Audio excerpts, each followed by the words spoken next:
3 ವರ್ಷದ ನಂತರ ನಾ ಯೂಸ್ ಮಾಡ್ಕೋತ ಬಂದು ಇಂಥ ಗೊಬ್ಬರ ನಮ್ಗೆ ಎಲ್ಲಿ ಸಿಕ್ಕಿಲ್ಲ. ಸಾವಯವ ಒಂದ್ ಕ್ಷೇತ್ರದೊಳಗಡೆ ಈ ನಮನಿ ಗೊಬ್ಬರ ನನಗೆ ಸಿಕ್ಕಿಲ್ಲ. ಇದನ್ನ ಹಾಕಿದ್ದೀನಿ, ಇದು 1 ವರ್ಷ ಅಲ್ಲ, ಮರನೇ ವರ್ಷಕ್ಕೂ ಮುಂದಿನ ವರ್ಷಕ್ಕೂ ಕೂಡ ಕುಳೆ ಬೆಳೆಗೆನೂ ಅನುಕೂಲ ಆಗುವಂತ ಪೋಷಕಾಂಶಗಳನ್ನ ಇದು ಭೂಮಿ ಒಳಗೆ ಹಿಡಿದುಕೊತೈತಿ ಅಂತ ಒಂದು ಗೊಬ್ಬರ ಐತದ. ಚಲೋ ಐತಿ, ಎರಡೇ ಮಾತಿಲ್ಲ. ಎಷ್ಟು ವರ್ಷ ಆಯ್ತು ಮಾಡಕತ್ ನಾನು 3 ವರ್ಷ ಆಯ್ತ್ರಿ. ಅಂದ್ರೆ ಇದ್ರ ಗುಣಮಟ್ಟ, ಇದು ಕ್ವಾಂಟಿಟಿ ನೋಡ್ಬೇಕಂತಂದ್ರ ಈಗಾಗಲೇ ಎಷ್ಟೋ ಇದು ಗೊಬ್ಬರ ಸಾಕಷ್ಟು ರೈತರಿಗೆ ನಾ ಬೇಕು ನೀವ್ ಬೇಕಂತ ಅನ್ನೋ ಲೆವೆಲ್ದಾಗ ಆಗ್ಬೇಕಾಗಿತ್ತು. ಅಂದ್ರೆ ಅಷ್ಟ ಆಗಿಲ್ಲ ಅಂತ ನಾನು ಅನಿಸ್ತದೆ. ಯಾಕಂದ್ರೆ ಸೋಷಿಯಲ್ ಮೀಡಿಯಾಗಳ ಮುಖಾಂತರ ನೋಡ್ಬೇಕಂತಂದ್ರ ಉಳಿದ ಹೆಂಗ್ ಅಡ್ವರ್ಟೈಸ್ಮೆಂಟ್ ಗೊಬ್ಬರದ ಆ ರೀತಿ ಬರ್ತಾ ಇಲ್ಲ. ನಿಮ್ಮಿಂದ ನಮಗೆ ಅಡ್ವರ್ಟೈಸ್ ನಮ್ಮಿಂದ ಆಗ್ತೈತಿ, ನಮ್ಮ ಗೊಬ್ಬರ ಚಲೋ ಐತಂತಂದ್ರೆ ನಾವ ಯಾಕೇನೋ ರೈತರ ಅಷ್ಟ ಶಿಕ್ಷಣ ಹೊಂದಿದವರು ಸ್ವಲ್ಪ ಅಸಡ್ಡೆ ಮಾಡ್ತಾರ ಸಾವಯವ ಮಾಡ್ಕೊಳಕ್. ಯಾಕೋ ಏನೋ ಗೊತ್ತಿಲ್ಲ. ಆದ್ರೆ ಸಾವಯವ ಮಾಡ್ಬೇಕಂತಂದ್ರ ಅದೇನ ಅಷ್ಟ ನಮಗ ಖರ್ಚು ಅಲ್ಲ, ಅಷ್ಟೇನ ಬಾಳ ದುಡುಕಿ ಬೀಳ್ಬೇಕಂತಾನು ಇಲ್ಲ. ನಮಸ್ಕಾರ, ನಿಮ್ಮ ಹೆಸರು? ಮಲಗೋಡ ಶಿವಗೌಡ ಪಾಟೀಲ್ ಅಂತ ಹೇಳ್ರಿ. ಸಾಕಿನ ಹುಡುಕವಿ, ತಾಲೂಕು ಜಿಲ್ಲಾ ಬೆಳಗಾವಿ.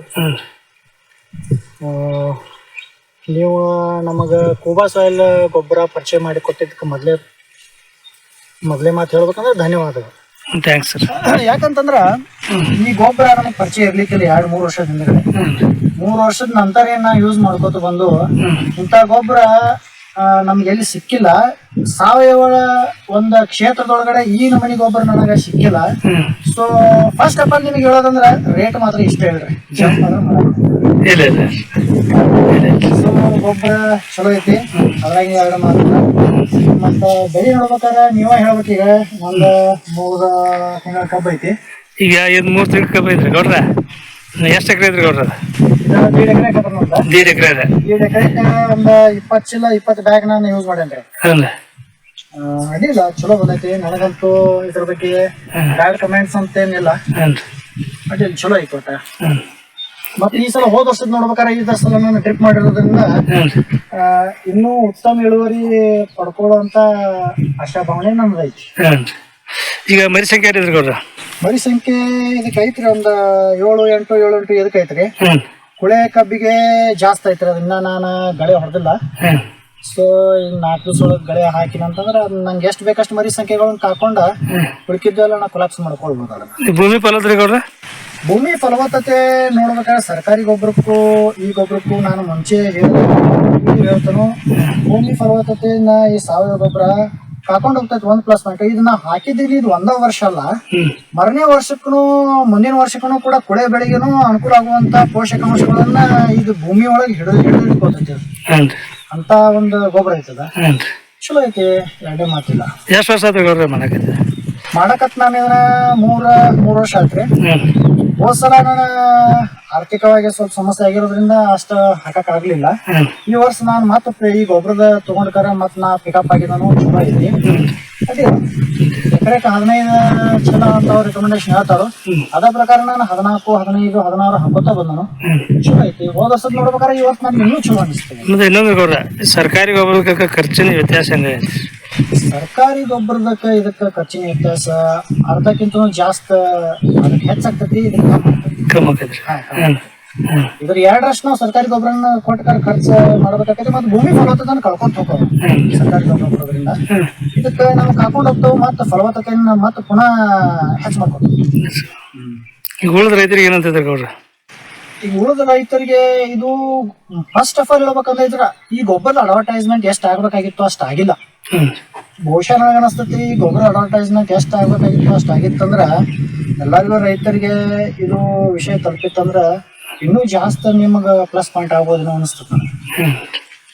ಅಂದ್ರೆ ಇದ್ರ ಗುಣಮಟ್ಟ, ಇದು ಕ್ವಾಂಟಿಟಿ ನೋಡ್ಬೇಕಂತಂದ್ರ ಈಗಾಗಲೇ ಎಷ್ಟೋ ಇದು ಗೊಬ್ಬರ ಸಾಕಷ್ಟು ರೈತರಿಗೆ ನಾ ಬೇಕು ನೀವ್ ಬೇಕಂತ ಅನ್ನೋ ಲೆವೆಲ್ದಾಗ ಆಗ್ಬೇಕಾಗಿತ್ತು. ಅಂದ್ರೆ ಅಷ್ಟ ಆಗಿಲ್ಲ ಅಂತ ನಾನು ಅನಿಸ್ತದೆ. ಯಾಕಂದ್ರೆ ಸೋಷಿಯಲ್ ಮೀಡಿಯಾಗಳ ಮುಖಾಂತರ ನೋಡ್ಬೇಕಂತಂದ್ರ ಉಳಿದ ಹೆಂಗ್ ಅಡ್ವರ್ಟೈಸ್ಮೆಂಟ್ ಗೊಬ್ಬರದ ಆ ರೀತಿ ಬರ್ತಾ ಇಲ್ಲ. ನಿಮ್ಮಿಂದ ನಮಗೆ ಅಡ್ವರ್ಟೈಸ್ ನಮ್ಮಿಂದ ಆಗ್ತೈತಿ. ನಮ್ಮ ಗೊಬ್ಬರ ಚಲೋ ಐತಂತಂದ್ರೆ ನಾವ ಯಾಕೇನೋ ರೈತರ ಅಷ್ಟ ಶಿಕ್ಷಣ ಹೊಂದಿದವರು ಸ್ವಲ್ಪ ಅಸಡ್ಡೆ ಮಾಡ್ತಾರೆ ಸಾವಯವ ಮಾಡ್ಕೊಳಕ್, ಯಾಕೋ ಏನೋ ಗೊತ್ತಿಲ್ಲ. ಆದ್ರೆ ಸಾವಯವ ಮಾಡ್ಬೇಕಂತಂದ್ರ ಅದೇನ ಅಷ್ಟ ನಮಗ ಖರ್ಚು ಅಲ್ಲ, ಅಷ್ಟೇನ ಬಾಳ ದುಡುಕಿ ಬೀಳ್ಬೇಕಂತಾನೆ ಇಲ್ಲ. ಒಂದ್ ಲೆಕ್ಕದೊಳಗೆ ನಾವು ತಲೆ ಓಡಿಸ್ಕೊಂಡ್ ಮಾಡ್ಕೊಂತ ಹೋದ್ರೆ ನಡೀತದೆ. ನಮಸ್ಕಾರ. ಭಾರತದ ನೆಲ ನನ್ನ ತಾಯಿ ಭೂದೇವಿ, ನಿನ್ನ ಪ್ರಾರ್ಥಿಸುತ್ತೇವೆ, ನಿನ್ನ ಮಡಿಲಲ್ಲಿ ಜೀವನದ ಬೀಜ ಬಿತ್ತುತ್ತೇವೆ. ನಿನ್ನ ಮಣ್ಣಿನಲ್ಲಿ ನಮ್ಮ ಜೀವನ ನೆಲೆಸಿದೆ, ನಿನ್ನ ಕಾಪಾಡಿದರೆ ನಮಗಾಗಿ ಆರೋಗ್ಯಕರ ಆಹಾರ ಬೆಳೆ. ನಾವು ಸಾವಯವ ಕೃಷಿಕರು, ಸಾವಯವ ನಮ್ಮ ಪ್ರಾರ್ಥನೆ. ನಮ್ಮ ಸಂಪ್ರದಾಯವನ್ನು ಮರೆತಿಲ್ಲ, ನಮ್ಮ ಭೂತಾಯಿ ಮರೆತಿಲ್ಲ. ಕೂಬಸೈಲ್ ಕಂಡೀಷನರ್ ಎಲ್ಲ ಲಘು ಮತ್ತು ಸೂಕ್ಷ್ಮ ಪೋಷಕಾಂಶಗಳೊಂದಿಗೆ ಬಲವರ್ಧಿತವಾಗಿರುವ ಏಕೈಕ ಗೊಬ್ಬರ. ಸಸ್ಯದ ಅವಶ್ಯಕತೆಗಳಿಗೆ ಅನುಗುಣವಾಗಿ ಪೋಷಕಾಂಶಗಳನ್ನು ನೀಡುತ್ತದೆ, ವಿಸ್ತೃತ ಜೀವಿತಾವಧಿ ಹೊಂದಿದೆ. ತೇವಾಂಶವನ್ನು ಸಂಗ್ರಹಿಸಿ ನೀರಿನ ಕೊರತೆಯಲ್ಲಿಯೂ ತಾಪಮಾನ ಹೆಚ್ಚಾದರೂ ಹಸಿರು ಬೆಳೆಯ ಚೈತನ್ಯವನ್ನು ನೀಡುವ ಜೀವಧಾರೆ.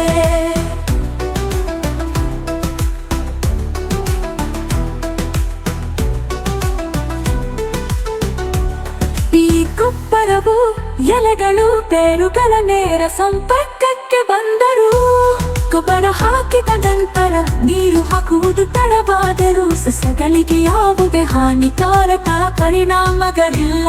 ಆರೋಗ್ಯಕರ ಮಣ್ಣು ಆರೋಗ್ಯಕರ ಸಸ್ಯದ ಆಧಾರವಾಗಿದೆ.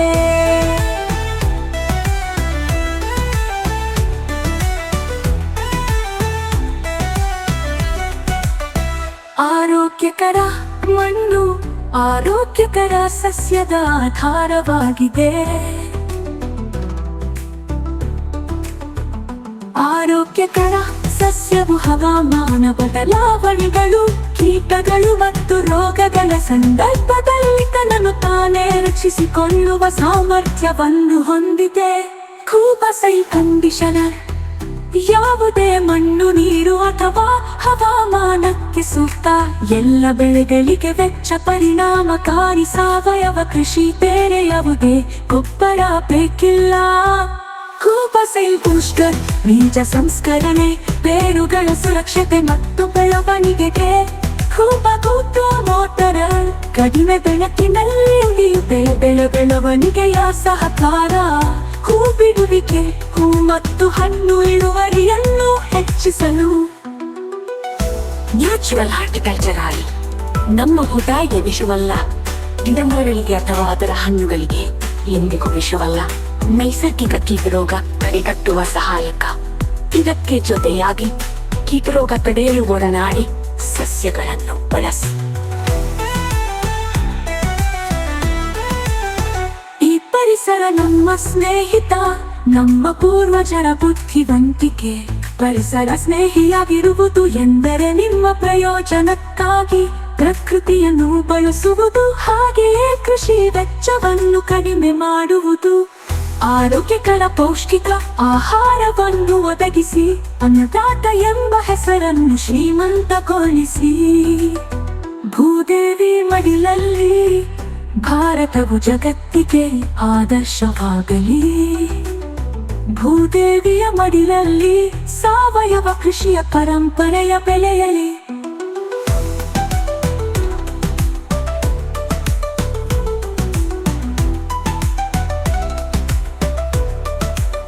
ನಮ್ಮ ಮಕ್ಕಳ ಭವಿಷ್ಯಕ್ಕಾಗಿ ಆರೋಗ್ಯಕರ ಮಣ್ಣು ಉಳಿಯಲಿ, ಆರೋಗ್ಯಕರ ಆಹಾರ ಬೆಳೆಯಲಿ.